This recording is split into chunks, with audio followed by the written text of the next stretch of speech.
I'm Lauren. And I'm Ashley. And this is Whispered Ears in the basement. That was my best. Okay, I was really hoping that you were going to keep going with the... Whispered Ears? Yeah. Oh, like singing it? Yeah. Oh, it's 111. Make a wish. What'd you wish for? Sparkles. I didn't actually... My brain, whenever you put that Did it just fart me, out and it was like... It said, oh, forget every word. I don't know. Yeah. Yeah. Yeah. It's been a while. It really has been. And, you know, ever since we've got the new microphones and everything figured out, I thoroughly enjoy podcasting because it doesn't feel like it's a pain in the ass, especially for you, because, you know, I can't help you. So... That's right. You just stare at me. I really do. And then the whole time I'm like, I'm so sorry. I'm so sorry. Yeah. I don't know what to do to help you. Yeah. But no, I missed recording. Did you miss me? I mean, I see you at work every day. You didn't see me at all last week. You're right. Didn't we talk, though? No. I tried to leave you alone, but... Oh, okay. Well, I mean, yeah, I always miss you. Like a hole in the head. That one hurt real. Did it? That one hurt real deep. Oh, okay. It's fine. It's fine. I have nothing new. We have an emotional support animal. We do. Sage. Yeah, Sage. So if you hear her flap her ears, that's it. And her collar. Oh, I can't even hear her collar. Well, she fucking hates wearing her collar, so she'll sometimes scratch at it, and then she'll flap her ears whenever it gets all, like, miscombobulated. So Sage is the bearded lady. She is the bearded lady. Yeah. Yeah. Somebody called me today inquiring about the bearded lady bread, but she thought that I spelled it wrong, and so she called me the breaded lady. And she said it multiple times, but I was like, I'm not going to correct you. I don't know what I would have done. She was like, the bearded lady, and then she goes, or is it the breaded lady? I'm just going to go with the breaded lady. And I was like, okay, we're committed. Yep, we're doing it. fine. Right on. The customer's always right. Yeah. Something like that. Yeah. Oh my goodness. Yeah. Yeah, no. Words. Same. I mean, I'm ready to just week. go on into it. Okay. Yeah. Hit me with it. Okay. So today we're talking about the murder of Cassidy Rainwater and the possible connection to the Springfield 3 case. Okay. The Springfield 3 case is a case that I covered, I guess, at the very beginning-ish. There's Sage's ears. I think it was like episode 3. I think so. Or 4 or something like that. I feel like 3 makes sense, but yeah. I could be wrong. It was in the... No, it was 4. 3 was Hot Toddy. It was 4. Yeah. Yep. Yeah. Yeah. So this is another local-ish case. Mm-hmm. It's out of Lebanon, Missouri. Mm-hmm. So... I know this one. This was, yeah. I was going to say, if you don't know it and you live in Missouri... You're kind of out of the loop. Very out of the loop. I also think whenever this case was first going on, there was a lot of speculation and rumors. Well, which I will touch on those. Yeah. My stepbrother lived down there at the time that this happened, so like literally miles down the road. No way. Swear to God. Okay, well, I'm so excited. Okay, go for it. All right. Cassidy Rainwater was 32 years old when she went missing. She went missing in July of 2021 and was reported missing in August of 2021 by her aunt, Cora, who had not seen her for almost a month. Cora had custody of Cassidy's son, who at the time was a toddler, and facilitated the visits. Cora recalled Cassidy leaving with a man named James Phelps. Police had made contact with James and interviewed him about her disappearance. Right. When police asked James if he knew where Cassidy was, he said that she had been talking about going to Colorado, and apparently in the middle of July, a car showed up in the driveway, and she got in the car and he hadn't heard from her since. Cassidy was living with a man named James Phelps on his property in Lebanon, Missouri. After seeing pictures of his property, it honestly gave me wrong turn vibes. So, does it look kind of like Stephen Avery's place? No, because he lived in a trailer, didn't he? Yeah, but they were, like, they had a junkyard. So, was it kind of like that? Yeah. Okay. Because do you remember the movie Wrong Turn? Oh, fuck yes, I remember Wrong Turn. Yes. So for those of you who don't know what it's about a guy who's going on a job interview, and he has to find a different way because the road he wants to use is blocked by some kind of like chemical spill with a truck. So he runs into a group of friends, and like a group of friends that are not actually his friends, but like they were just also having the same issue and they were having to find a different way. But these friends decided to camp overnight, and so this guy also was like, oh yeah, I'll join you. Yes. So this is also in West Virginia, so they stumble upon a cabin in the woods in West Virginia, and they run into violent, cannibalistic mountain men. Elijah Dushku was in that one, wasn't she? Yes. Yeah. Sometimes I feel that, like, when I'm riding the back roads here, I'm like, this road's giving me wrong turn vibes. We should probably turn it back the right way. I remember as a kid, I would always go over to my friend's house that lived in the country, and sometimes Dakota would be there. I think we were in probably elementary school, and we would like go in the woods and pretend that like we were being chased by people from these, like, the hills have eyes and wrong turn.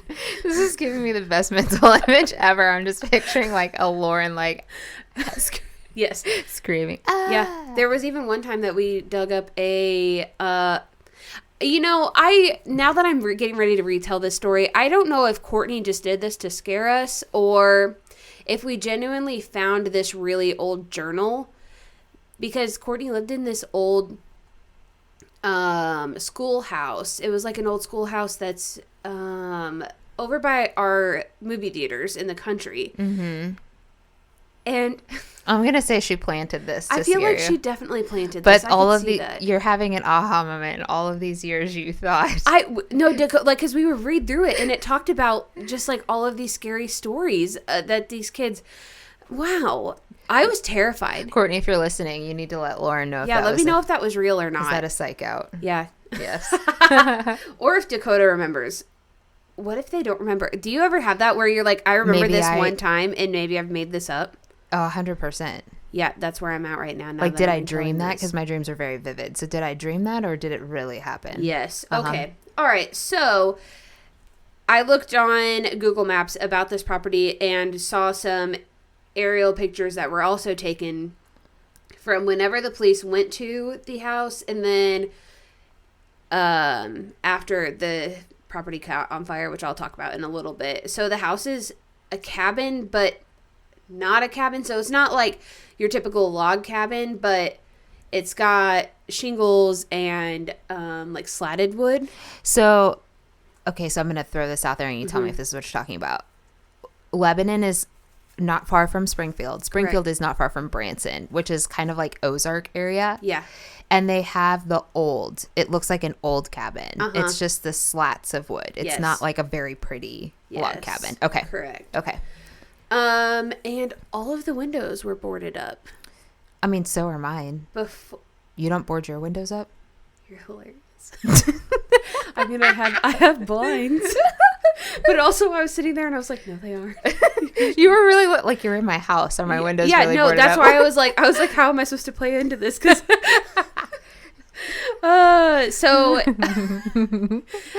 another distinct characteristic about this property is there are multiple abandoned vehicles on the property, which is not uncommon. I mean, it's kind of creepy though. It's very creepy, especially when you have. It's different if you have like the old truck, yeah, or like an old car or something, I guess. But when you have multiple, so then if you zoom out on Google Maps, you really see that they are in a very isolated area. And Lebanon is a pretty big town, but like he lives, I would assume, out of the city limits of it. I think it's down towards, where Redmond's is at? Yes. It's that exit. Yes. So it's like 15 minutes outside of Lebanon, but it's out in the country area. There's a lot of wooded area out there. Yes, there is. So whenever you like zoom out and you go east, there's also like basically a vehicle graveyard, but they're not all old cars. Strange. Some of them are like newer cars, and because like old cars that just sit in the elements and get like the buildup of the pollen and stuff, you're like, oh, those have been sitting there for years. Yeah. Some of these cars definitely have not. Interesting. I mean, is it a coincidence? I don't know. Are we overthinking this? Possibly. I am known for that. Correct. I take an idea and I run with it. I A rabbit hole down into it. So Cassidy was trying to get back on her feet, and that was why she was living with James. Okay. Unfortunately, it seems that James took advantage of her being in a position of needing help. Being invulnerable. Yes. Mm-hmm. So there was another roommate that lived at James's house, and his name was Timothy. Mm-hmm. And Timothy Norton is a truck driver who was also living on the property at the time when he wasn't on the road. Okay. Someone sent an anonymous tip to the FBI, which contained a file called Cassidy. This file contained pictures of her, partially nude, in a cage, on the dark web. The FBI reached out to local law enforcement in Lebanon to help identify the images. At the time all of this was unfolding, we were told that it was only photographs of her in the cage, but it came out that there were 7 photos that actually showed much more than that. The other photos showed her strung up on a gantry crane, which, if you live in the Midwest and you deer hunt, or you have a family member that deer hunts, you will see the deer. It's the crane that holds the deer. Yes. Okay. It's like a hanging crane. Correct. You hang your meat on it. Yes. Mm-hmm. There were also pictures of her hanging and her disembowelment and her dismemberment. Authorities recognized the background of the photos because his land or area and property were very distinguishable. And they went right back to James's door. Because before the pictures were even submitted or turned in. Well, they had already questioned and been out there. Him. Yes. Yeah. This led to James' arrest. Upon searching the property, there was a deep freezer with freshly packaged meat that was dated July 24th. Obviously 2021, but they could tell that it was freshly packaged. This meat was taken to a lab where it was confirmed to be Cassidy. The cage that Cassidy was pictured in was also located on the property outside in the woods. All of the photos mentioned were also found on James's phone. To this day, we still do not know who sent the tip into the FBI. While in custody, James refused to talk with authorities. Timothy, however, did talk. He admitted in July of 2021 James had been texting Timothy wanting to plan Cassidy's murder for later that evening. When Timothy arrived, he was told to restrain Cassidy's legs while she was sleeping on the ground. But with no motive. Why? Just because? I don't know. So I think there was a lot of speculation that Timothy was just trying to downplay his part in this whole thing. Yes. So while Timothy was holding her down, James put a bag over her face and strangled her to death. They then took her outside where they hung her on the crane. Obviously, they took the pictures. Timothy stated that James was the one who did the evisceration and dismemberment. After that, they took her to the bathroom and placed her remains in the bathtub, and then they took a break. You know, because that was a lot of energy to exert, I'm sure. I was going to say, it takes a lot. I mean, I don't know. I have read. It takes a lot to dismember a body. Well, or even just carry dead weight. I mean, fuck yes. There are times where I'll have Seth be dead weight on the ground, and I'll try to like drag him through the house, and I get like a foot, and I'm like heavy breathing. Tonight, have Aaron just lay on the ground and you try to drag him. It's actually way harder than. I probably won't get anywhere. Actually, it's pretty disappointing, to be honest.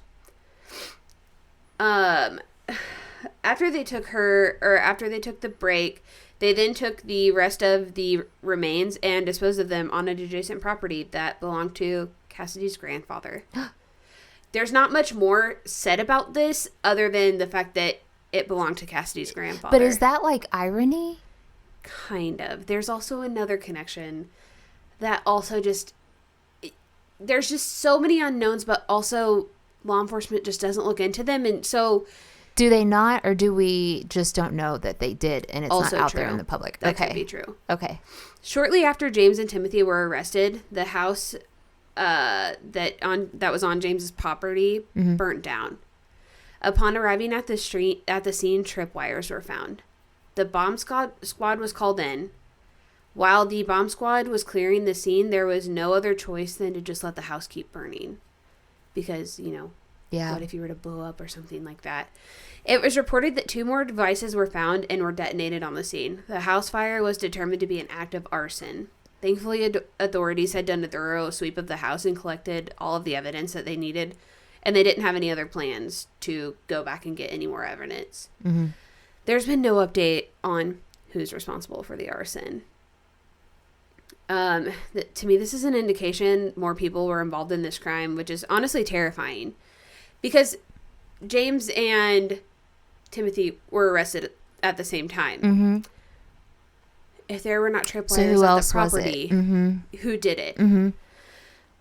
Timothy was a trucker, which meant he had access to lots of women all over the country. There's a market for sex workers who serve as truck drivers. And it's a very vulnerable situation if you think about it. Those women could easily be overpowered and taken against their will and possibly brought back to Lebanon. Something else that is very strange is that Cassidy's mother also went missing in 2007. Wait a sec. Who reported her missing? Her grandmother? Her aunt. Her aunt. Okay. Cassidy's aunt. Okay, so her mother went missing. Okay. Yeah. Got it. And her mother went missing in 2007 while she was apparently looking for arrowheads. Investigators were never able to figure out what happened to her, but her remains were located in a field years later, not far from where Cassidy's remains were found. It makes you wonder, did Cassidy know something and got too close to the source? This is speculation, of course, but it's a very strange coincidence. I mean, yeah. Yeah. Yeah. On May 2nd of 2023, James entered an Alfred plea, which is a guilty plea in which... Without admitting it. Yeah. Yes. Timothy Norton had been sentenced to life in prison after pleading guilty to his part in the death of Cassidy Rainwater. There are lots of rumors about this case. The worst ones are that there were meat hooks hanging over the bathtub and that James was eating a sandwich with human meat on it when investigators came knocking. And a few weeks prior to Cassidy being found, James offered human ribs to his neighbors. Yeah. There were also rumors that James was selling human meat on the dark web. Apparently, there's a large human meat ring on the dark web that stems out of Missouri. I don't know. I'm not on the dark web. I really don't want to be on the dark web at any other point in my life.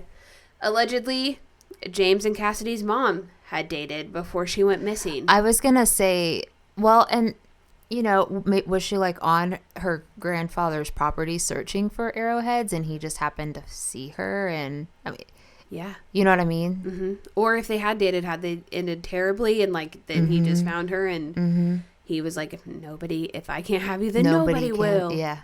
There's also a list of sex offenders who have used James' address as their official home residence on and off throughout the last 20 years. Oh my God. These claims have never been verified, but these are all just the rumors. Yeah. Now to the possible connection of the Springfield Three. An aerial photo of James's property showed a van that was broken down and it had been clearly sitting for years, but matched the description of the vehicle that could possibly be connected to the Springfield 3 case. Springfield's only about an hour from Lebanon. There's been no formal response to this connection from law enforcement, though. So we talked about when you covered the Springfield 3, we talked about the type of traffic that Springfield gets because of where they're I-44. Located. Yeah. Mm-hmm. Because I-44 also goes through Lebanon. Yes, it does. Yeah.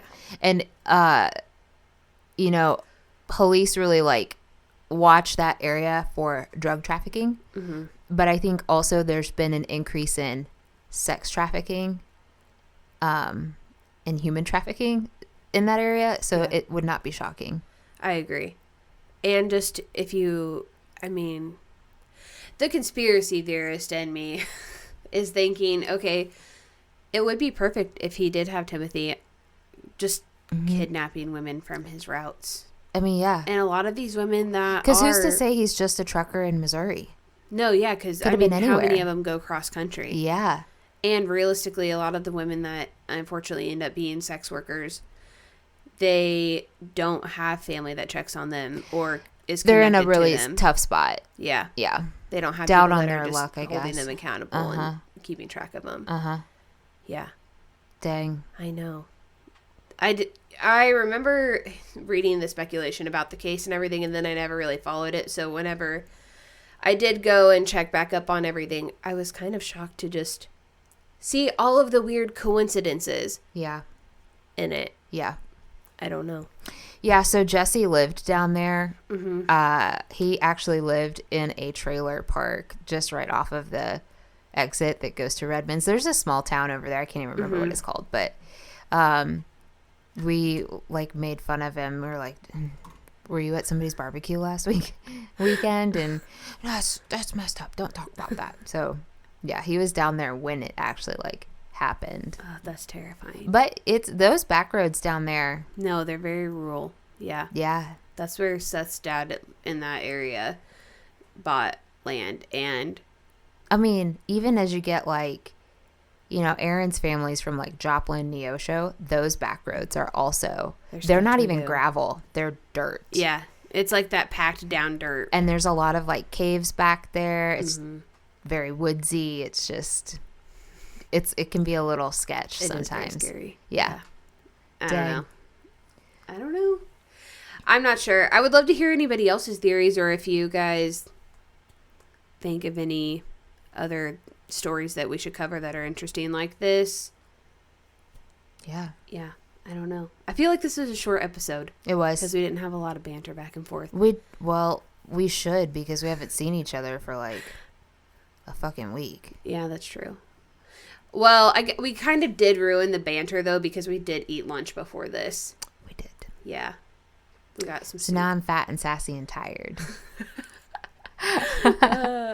And I can just take a nap. Yeah. Yeah, absolutely. It's snowing again. I know. Remember whenever John was like, why did you guys mention the weather in these episodes? Because I want to. We're setting the scene. It's like a snow globe. Except it sucks because we had beautiful weather this last week. Like 50s and 60s. Yeah. And I then, got to like turn the heat off. Yeah, my heat barely ever ran. Yeah, it was amazing. Yeah, it was so nice. I mean, I would like to think my Ameren bill will go down some. Mine will not. Yours never will. Your house is too big. Yeah, but it used to be really decently priced, and now they're just like, fuck you, Ashley. Stick it to the man. Stick it to the man. Yeah. Yeah. I don't know. I just thought this was such an interesting case. I also love a local case where you know where it's at. Yeah. Yeah. I don't know. I think it's tragic. I would also love to know if there's any more victims. I don't think we'll find out because I feel like this is just a shut and closed case and they're never going to look into anything else. And maybe they did look into others and they were just like, this is the one we could get him on. So yeah, that's true. You know? Yeah. Who the heck knows? I don't know. Interesting. I also thought that was interesting. Are you laughing at me? No, I'm laughing at myself because I just keep repeating everything you're saying and I feel so bad that I'm doing that. Like that Kevin Hart skit. When I get nervous, I just repeat everything that was said to me. Would you like it whipped or blended? Would you like it whipped or blended? I had never seen that skit until you showed me it. It's so funny. It actually is hilarious. Hot or cold? Hot or cold? Hot or cold? It's so funny. It is actually really funny. Skim milk, whole milk, almond milk. Ugh, almond milk. Or Peyton. Oat milk. You know what? Just give me all the milks. Give me all the milks. Do you want it skinny? Well, you know I don't want to leave with the... Yeah. I'll stop. Do you wonder if people are like, what is she talking about? Probably. If you don't know what I'm talking about, you need to watch Kevin Hart's skit about Starbucks, because it's true. It is true. Especially if you have a complicated Starbucks order. His was not complicated, but it was his first time, and your first time going to Starbucks is just like that. Like, you either have a barista that really wants to help you, or they're like, can you please... Cool. Yeah. Cool. Cool. Yeah, and don't ever get it with almond milk, because it's like drinking fucking gelatinous goo. Peyton. Yeah. You and your stupid skinny coffees. Skinny. You're going to be skinny today.